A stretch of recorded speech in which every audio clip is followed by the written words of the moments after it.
of yourself. This is thank you for coming.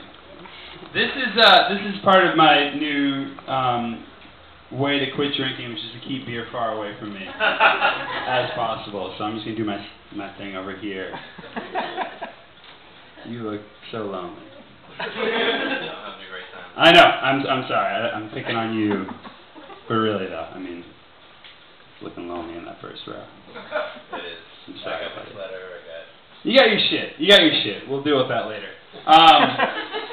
Thanks for coming, guys. My friends, close friends here decided to huddle around the front of the stage to the left in a nice little congested clump, which isn't stressing me out at all. This is good. This is really good.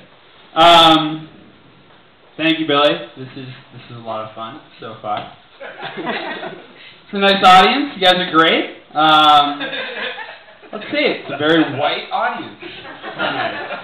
Very white. I myself am from New Hampshire originally, so New York City is kind of like this strange avatar Pandora for me, where I see people of other color, race, and creed, and I look at them and I say, "What are you?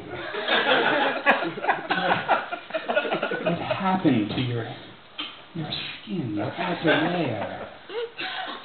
How do you blink?" I'm very white. We don't have other people up there. I'm not looking at my notes. I'm drinking.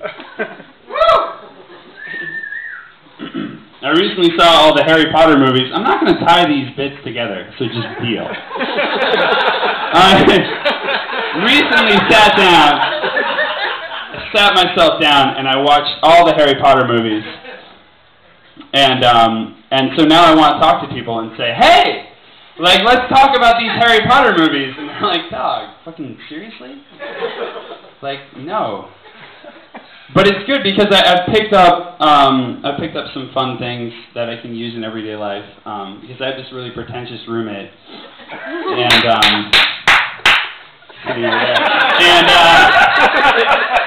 And so now, whenever he says something pretentious, instead of like shitting on him, he's like, "Yo, fucking dog, that was pretentious." You know, he'll say something like, he'll be like, you know, actually, Neil Peart's a great drummer, but if you actually listen to Peter Gabriel, like sometimes, like seriously, that guy can fucking go off for like 30 minutes, and I'll be like, 10 points from Gryffindor. So they've seen the Harry Potter movies. The rest of you either haven't seen the Harry Potter movies or don't think that's very funny, which is fine with me. I'm cool. I'm cool with it. I'm going to drink again and not look at my notes.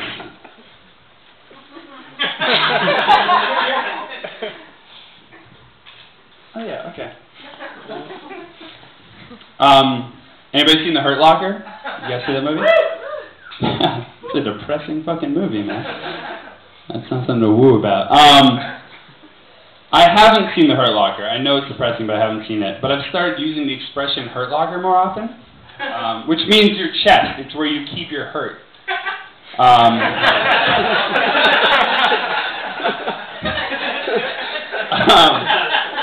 Which I just learned. Before I thought it meant, like, I'm going to put you in a hurt locker, which I said to my pretentious roommate a lot.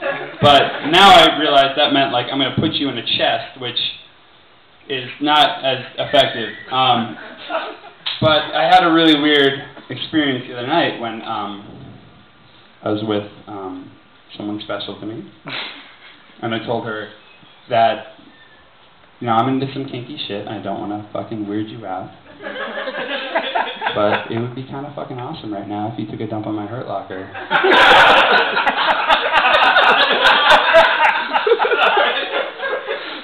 And it was really weird because she didn't know what the fuck I was talking about. And so she didn't know where to dump. It was awful.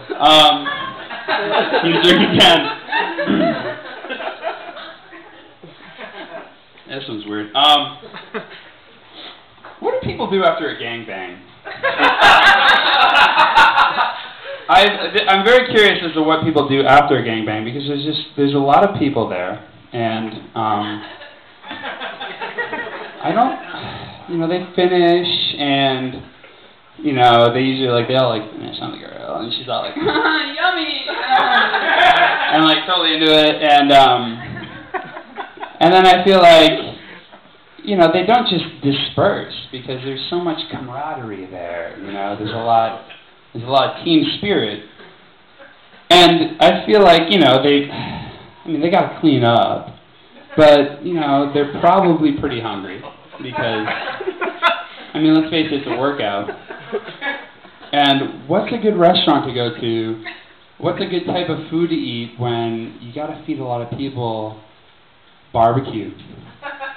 Which is why every time I go into a barbecue restaurant and see a large table of people, I think, they just got finished with a gangbang. That's it. Drink this beer again.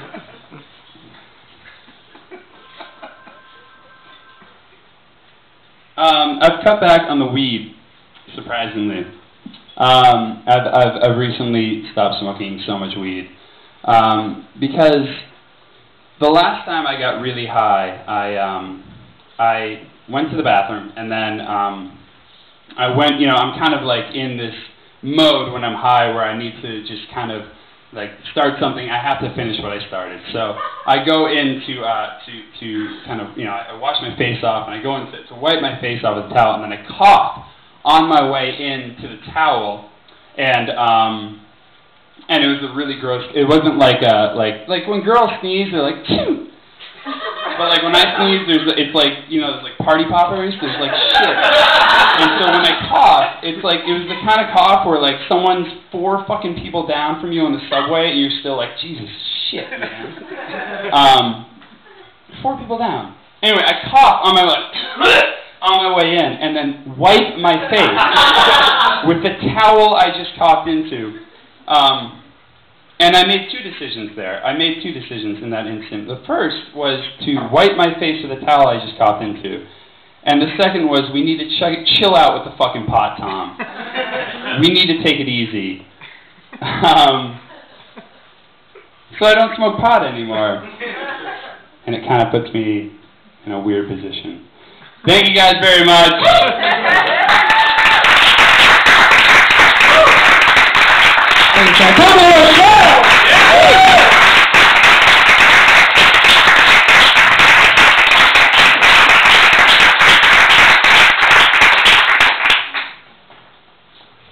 Where do I begin?